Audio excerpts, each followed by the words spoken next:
Boa tarde a todos e todas aqui da Mini DebConf. A gente vai começar agora a palestra do Daniel sobre o ambiente de desenvolvimento para desenvolvedores no software do Debian. Eu espero que vocês gostem. Segue com a palavra, Daniel. Boa tarde, pessoal. Meu nome é Daniel Pimentel, assim como o Cleiton comentou, certo? Essa palestra, basicamente, ela vai focar em compartilhar um pouco do meu ambiente de desenvolvimento, certo? Tanto para fazer empacotamento, quanto para o meu dia a dia, né? Hoje eu trabalho como desenvolvedor, como engenheiro de software, então eu vou compartilhar um pouco, né, de todo o meu ambiente Debian, de como eu organizo, que para mim se torna bastante produtivo. Então, espero que seja, de repente, produtivo ou, de repente, algumas dicas que vocês possam utilizar no ambiente de vocês.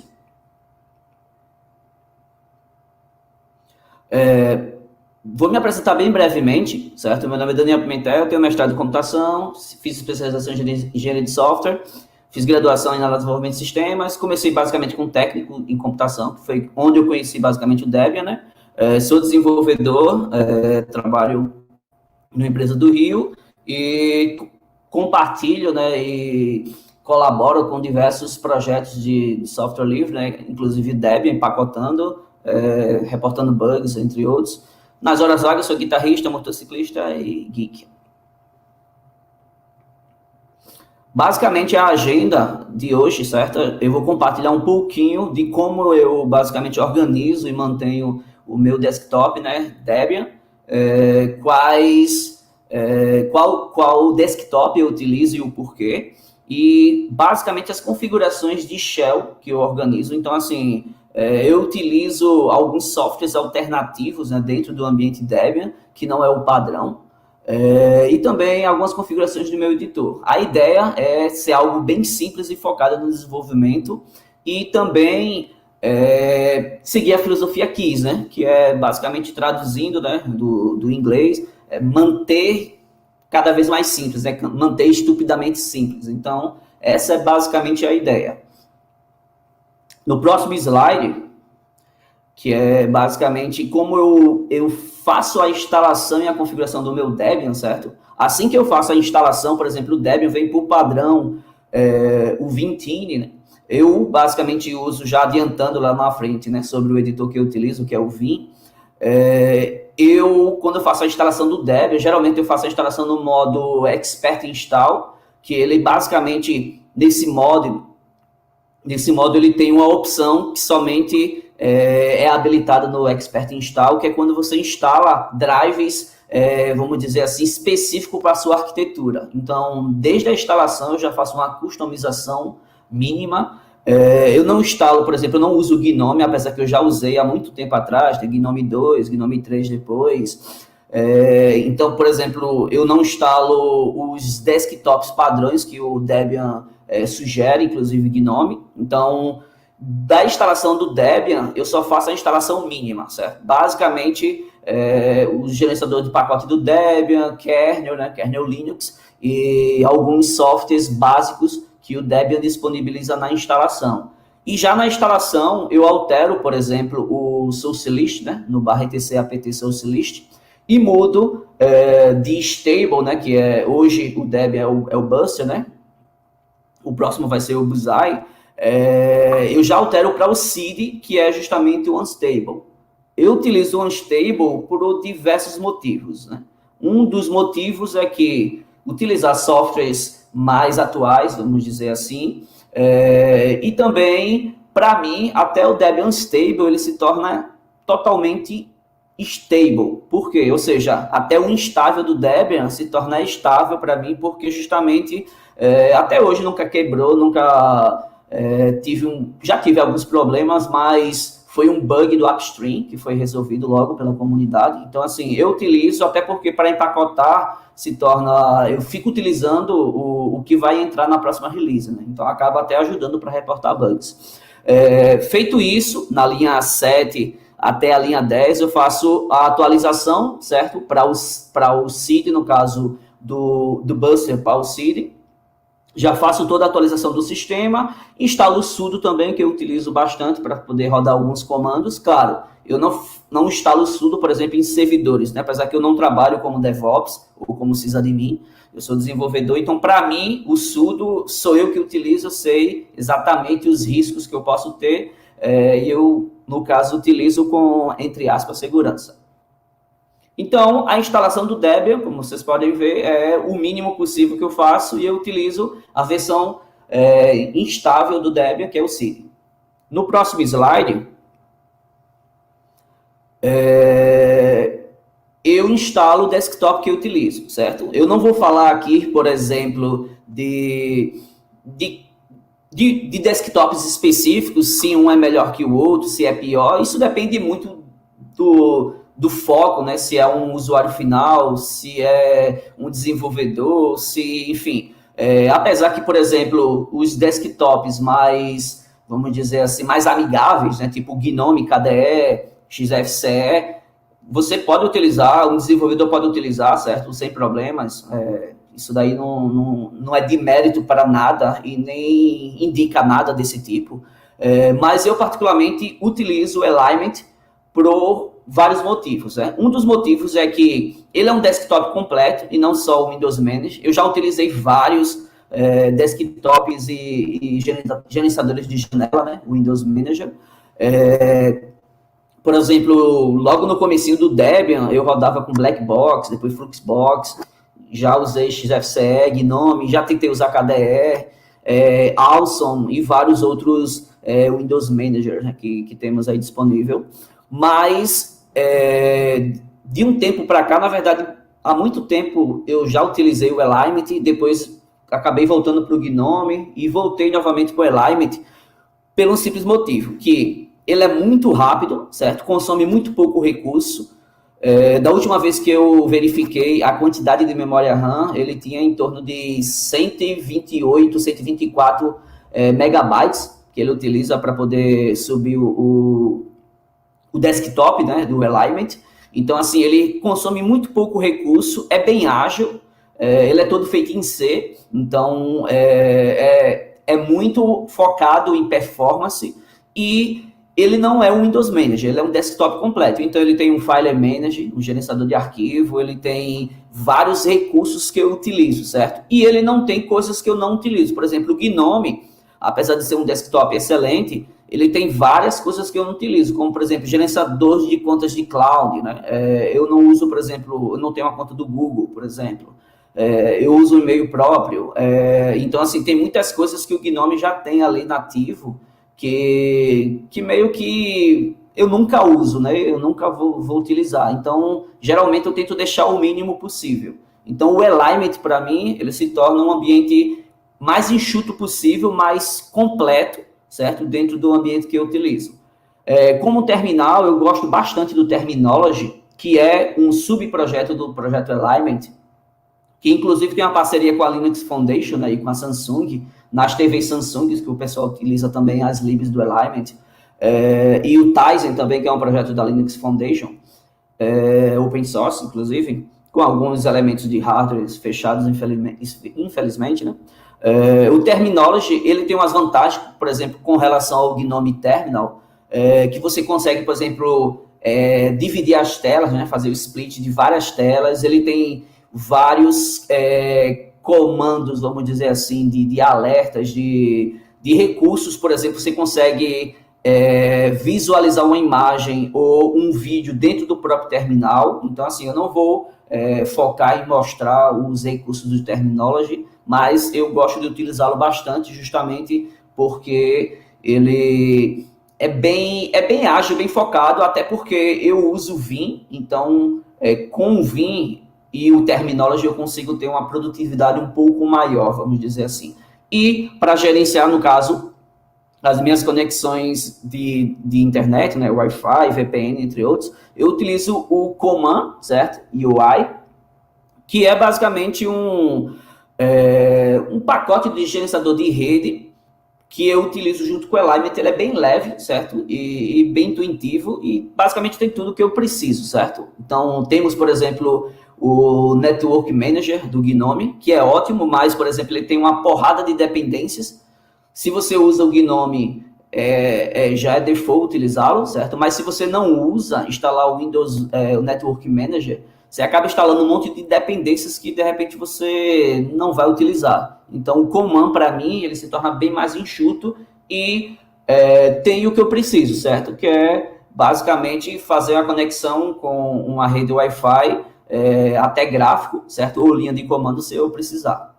No próximo slide,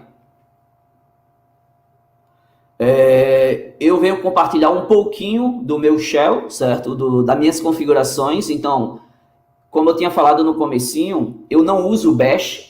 O Bash é um ótimo shell, certo? Tem o ZSH também, que eu utilizei por muito tempo, que é ótimo. E tem o Fish, que é o que eu uso atualmente, certo? O porquê eu não utilizo o Bash. O Bash é ótimo, é padrão, né? Do projeto GNU. A maioria das distribuições GNU Linux vem por padrão com Bash. Mas, por exemplo, o autocomplete que o ZSH e o Fish Shell, que é o que eu utilizo, vamos dizer assim, um plus que para mim se torna bem mais cômodo. Por exemplo, tem vários atalhos, eu não vou mostrar aqui exatamente, certo? Mas vocês podem procurar lá no site do projeto, tem um videozinho, inclusive, demonstrativo, sobre alguns recursos, né, de autocomplete do Fish e até do ZSH, que, para mim, para desenvolvimento, certo, se torna bem mais cômodo. Ele tem um autocomplete à medida que você vai digitando, então isso se torna bem produtivo, principalmente quando você está desenvolvendo e mexendo bastante com Shell, né, que é o que eu utilizo no meu dia a dia. Então, na primeira linha, aí, basicamente, eu instalo o Fish Shell, certo, que está dentro do projeto Debian, nos repositórios oficiais. Eu gosto bastante de utilizar um projeto, certo? Que é um projeto open source, que é o All My Fish, que são temas e alguns recursos bem interessantes para quem é desenvolvedor. Por quê? Por exemplo, o All My Fish, ele é basicamente um projeto semelhante ao All My ZSH, certo? Que basicamente traz vários plugins, como, por exemplo, você entra dentro do diretório Git e ele já mostra, por exemplo, qual branch você está. Tem alguns recursos específicos que ele já vai estar mostrando. Por exemplo, se você usar Docker, ele consegue mostrar em qual container, algumas informações específicas, né? Por exemplo, se você utilizar Kubernetes e outros softwares, né, semelhantes, ele vai mostrar graficamente dentro do Shell, né, através de recursos dentro do próprio Shell, que se torna bem intuitível para quem é desenvolvedor, certo? Então, eu basicamente faço a instalação. Na terceira linha, eu instalo um tema, eu uso o Lambda, que é um tema que eu acho bem simples, porém bem intuitivo para mim. E da linha 8, se puder descer a barrinha de rolagem aí, Cleiton, por favor. Pronto. Da linha 8 até a última linha, certo? Eu não vou falar de todas as configurações, certo? Mas essas são as minhas configurações, que inclusive está no meu site. Geralmente, no meu site eu tenho um blog em que eu compartilho as minhas configurações, até para eu não esquecer, né? E eu saber exatamente onde é que está. Então, são configurações do Fish que eu utilizo, né? Para cores, para algumas variáveis de ambiente que eu utilizo, por exemplo, para usar o A-Land no Alignment. Inclusive, por exemplo, eu não utilizo nenhum Login Manager, certo? Eu utilizo o próprio Shell. Quando eu ligo o computador, ele já vai para o meu Shell. Quando eu faço o login, essa linha 39 ao 43, ele vai verificar essas duas variáveis de ambiente, certo? Se eu estou dentro do terminal, né, no TTY1, que é basicamente quando você aperta Ctrl Alt F1, por exemplo, e se tem algum display ativo. Se não tiver, ele vai subir a minha interface gráfica, que é o Alignment, certo? Já utilizando o Wayland. Se eu, por exemplo, tiver no Ctrl Alt F2, que no caso é o TTY2, né? O segundo console virtual em modo texto, e eu fizer o login, essa linha vai garantir para mim que ele não vai tentar subir, por exemplo, a minha interface gráfica, certo? Ou se eu abrir o Terminology dentro do Alignment também. Então, isso daí, para mim, eu não uso o Login Manager porque eu acho meio que desnecessário, certo? Nesse meu contexto. Não que Login Manager seja desnecessário, certo? Para vários pontos e para várias pessoas é interessante, mas para mim é só um software a mais que eu não utilizo, né? Que eu já tenho um Shell, eu não preciso ter um Login Manager dentro do meu ambiente em si. Da linha 45 a 46, eu só uso 2 alias, certo? Então, assim, sempre que possível, utilize eles, certo? Porque ele torna, vamos dizer assim, um pouco mais produtivo e você encurtar alguns comandos que, de repente, você utiliza. Então, basicamente, eu uso o padrão, né, do Python para o Python 3, né? O Debian ainda está com o Python 2 como padrão. E o alias do Vim, para não ter que digitar Vim, eu digito só V. Basicamente 2 alias que eu utilizo, certo? Feito isso, na linha 49, eu edito o arquivo etc pswd, inclusive está faltando o C aí, me desculpem. E na linha 51, eu mudo o meu shell padrão, certo? Então, lá no final da linha 51, tem o SR bin fish, certo? No caso, o padrão ali tem bin bash, e eu altero já no próximo login o meu shell padrão, certo? Claro que quem utiliza Linux há muito tempo, né, no Linux, sabe que, por exemplo, hoje, há muito tempo, né, mas teve um tempo que a senha criptografada ficava dentro desse arquivo, né, PSWD, hoje está na Shadow, então, assim, tornou um pouquinho mais seguro, certo? Então, essa é a minha configuração do shell, então eu utilizo um shell alternativo e uso alguns recursos, certo? Como eles, algumas variáveis de ambiente, para poder definir melhor o meu ambiente, certo? E não utilizo alguns softwares que, para mim, não faz tanta diferença como o Login Manager. No próximo slide, tem a configuração do meu editor, certo? Que é o Vim. Eu utilizei por muito tempo o Emacs. Comecei com o VI, na verdade, né? Depois fui para o Emacs, passei muitos anos utilizando o Emacs. É um ótimo editor também, porém, como eu tinha falado, eu tento focar bastante na questão de simplicidade. E o Emacs, ele tem basicamente tudo ali, inclusive tem até um Windows Manager, certo? O Emacs, se eu não me engano, WM, que é um Windows Manager baseado no Emacs. Eu até tentei utilizar por alguns dias, mas depois descartei a ideia. E o Vim, para mim, se tornou assim um pouco mais enxuto, certo? Porque o Vim, ele é um editor de código simples e intuitivo, que você pode expandir à medida que você quiser, certo? Você vai instalando plugins, tem diversos gerenciadores de plugins, né, do Vim. Então, o Debian já vem com o Vim, mas o Vintine, ou Tiny. Então, eu geralmente não utilizo, então eu instalo o Vim mesmo, porque tem vários recursos, né, que o Vintine não tem.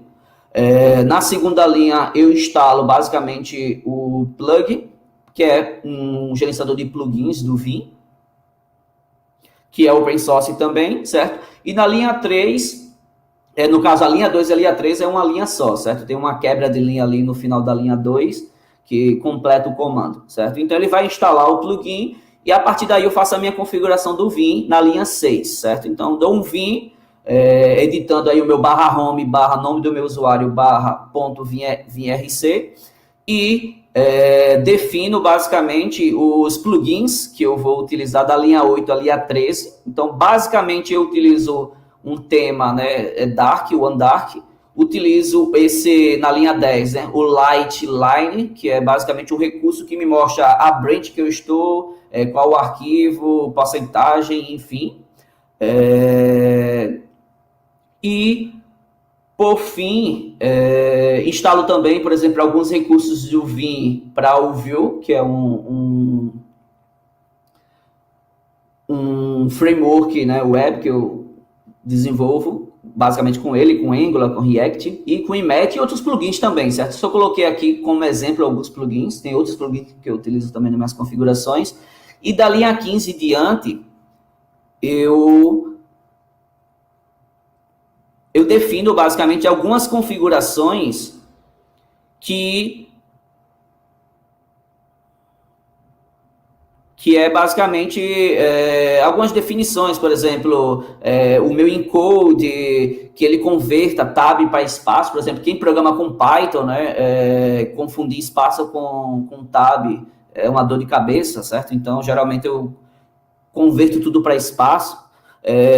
Defino também algumas highlights de busca, para quando eu pesquisar por uma busca dentro do VIA, ele verificar todas as possíveis, né, string que bate com aquela busca, e algumas configurações básicas que eu utilizo, por exemplo, muitos editores, né, definem, por exemplo, 80 caracteres, eu defino 119, certo? Até porque a maioria dos monitores hoje em dia usa full screen, widescreen, entre outros. Então, eu já coloquei 119, que é basicamente o que comporta o meu terminal. Ele comporta, no caso, 120 caracteres. Então, 119 fica dentro do meu limite do meu terminal. Se eu quiser splitar, por exemplo, a minha tela em quatro subtelas, né, dentro do próprio... da própria aba do meu Terminology, por exemplo. Então, essas são algumas configurações básicas que eu utilizo no Vim, e à medida que eu precisar, eu vou instalando alguns plugins para desenvolvimento, certo? Então, no próximo slide, alguns softwares que eu utilizo dentro do meu ambiente de desenvolvimento, certo? Há muito tempo atrás, sei lá, quando você estava desenvolvendo e precisava rodar, sei lá, um Nginx, um Apache, um Postgres, você instalava na máquina hospedeira, né, no seu computador normal, e ficava um daemon rodando lá. Eu era bem chato com isso, porque eu instalava, aí eu sempre deixava desativado, certo? Não dava, sempre ele ficava parado, né? Dava um stop, um disable, e depois, quando eu precisava utilizar, eu inicializava. Só que isso é meio que bagunçava o sistema, porque eu tinha uma porrada de dependência de softwares que eu não utilizo, né? Que eu só ia utilizar para um projeto, muitas vezes, ou para um ou outro projeto, e não é toda hora que eu vou utilizar, né? Sei lá, o Postgres, né? Nesse caso. Então, hoje em dia, né, depois de, na verdade, alguns anos atrás, né, foi criado a ideia de container, né, inicialmente com Linux Container, depois surgiu Docker e outras alternativas, né, como Vagrant, entre outros.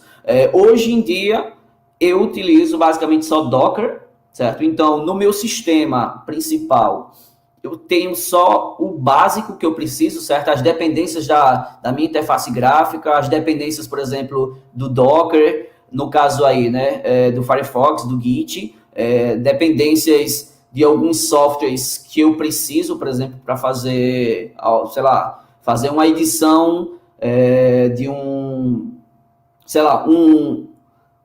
software para escritório, na LibreOffice. Então, instalo, possivelmente com as possíveis dependências e só, certo? Eu não preciso estar instalando Apache, Nginx, vários bancos de dados, entre outros. Então, basicamente, no meu sistema, eu só instalo o Git, que hoje em dia, para quem é desenvolvedor, né? Com certeza, não só desenvolvedor, né? Trabalha com Git. Docker, ou seja, todos os projetos que eu tento me envolver, eu uso Docker, inclusive para empacotar para o Debian, eu uso Docker também, certo? Em sistemas maiores que eu atualmente, né, no projeto que eu estou, eu uso vários containers, aí eu uso Docker Compose para fazer isso e outros recursos. E basicamente Firefox e o Chromium também, certo? Mas o Chromium eu só utilizo para algumas coisas específicas, mas o Firefox, para mim, ele consegue comportar tudo aquilo que eu utilizo, certo? Então, assim, todos os projetos que eu preciso usar ou, enfim, trabalhar um novo projeto, um freela, ou até para compartilhar ou contribuir, né, com projetos open source por Debian ou outras comunidades, eu utilizo tudo no Docker, certo? Eu crio basicamente um Dockerfile ou um Docker Compose também, e defino todo o meu ambiente. Quando eu quero trabalhar com aquilo, eu simplesmente ativo o sistema, certo? Subo o container, trabalho, depois derrubo todos os containers e fica basicamente, eu limpo, né? Eu torno o meu sistema principal com o mínimo de softwares desnecessário possível. Então, para mim, isso se torna assim, até na hora de atualizar, né? Quando eu vou dar um apt update e full upgrade, ou upgrade mesmo, ele só vai instalar e atualizar os softwares que eu tenho no hospedeiro, né? Software necessário que eu uso uma vez na vida, ele não vai estar ali disponível para ser atualizado. Daniel, você tem 9 minutos. Pronto, eu vou correr. Próximo slide, por favor. Pronto, eu já estou quase finalizando, certo? Então, algumas dicas que eu poderia utilizar nessa palestra é rodar esse primeiro comando, certo? Hoje o Debian usa o systemd, que eu particularmente gosto. Então, tem o systemd analyze blame, certo? Que ele mostra basicamente, né, os culpados com relação a recursos, né? Quem está consumindo mais recursos, inclusive a velocidade no boot. Quais softwares está consumindo maior recurso ali. Então, assim, esse primeiro comando é bem interessante para você saber quais daemons estão ativos, certo? E quanto tempo ele está sendo inicializado. Após isso, eu geralmente, por exemplo, Docker, por padrão, eu faço systemctl, né, um system control, disable Docker e outros daemons que porventura eu venha instalar. Então, assim, essa linha 2, assim, eu acho bem interessante, eu sempre faço isso. Desativo tudo, certo? E quando realmente eu vou utilizar, vou trabalhar num projeto que usa Docker, aí eu uso basicamente o systemctl start Docker e aí subo meus containers e começo a trabalhar. E da linha 3, basicamente eu removo tudo aquilo que eu não utilizo. Por exemplo, eu dou um apt purge nano, Vintine e outros softwares que porventura o Debian venha instalar que eu não uso. Por exemplo, eu só uso o Vim, então eu não tem necessidade de eu ter um outro editor. Talvez para servidores é interessante deixar o Nano, por exemplo, porque às vezes você precisa, sei lá, de repente dar um problema no Vim e você tem um outro editor secundário para poder recuperar ou fazer algum tipo de edição. No próximo slide, tem um screenshot, não sei se vai dar para enxergar direitinho, certo? Utilizando o FAT1, que ele mostra basicamente o terminology, certo? Com algumas configurações do meu desktop e o meu wallpaper, certo? Que é basicamente o símbolo do Debian invertido, né? Com alguns códigos aí. Esse é basicamente o meu desktop bem limpo, eu tento deixar o mínimo possível, sem ícone, sem nada, certo? Tem uma barrinha aí final que ela fica hide, que tem como se fosse um Dockerzinho que eu utilizo, que é a interface alignment. No próximo slide, para finalizar, a documentação que eu utilizei, que é do Debian, certo? Então, se clicar aí, ele vai para a documentação do Debian, que basicamente tem tudo isso que eu tenho falado, só que em várias partes diferentes. E, por fim, se vocês quiserem pegar algumas dessas referências, ou até o próprio slide, eu sempre, todas as palestras que eu profiro, que eu dou, né? Fica disponível lá no GitLab. Eu tenho um repositório chamado Talk, lá que eu jogo todas as palestras que eu já dei na minha vida, e vários projetos também que eu contribuo, tanto no GitLab quanto no GitHub, e nesse meu site, d4new.org, que, como eu falei, é um blog para mim. Então, assim, tem muitas dicas ou configurações que eu utilizo, então eu jogo lá para, de repente, se eu esquecer, eu sei exatamente onde está. E tem meus contatos, certo? Entre outros. Então, se vocês quiserem, de repente, mandar alguma pergunta por e-mail, coisa do tipo, tem lá minhas configurações, chaves do Debian, entre outros.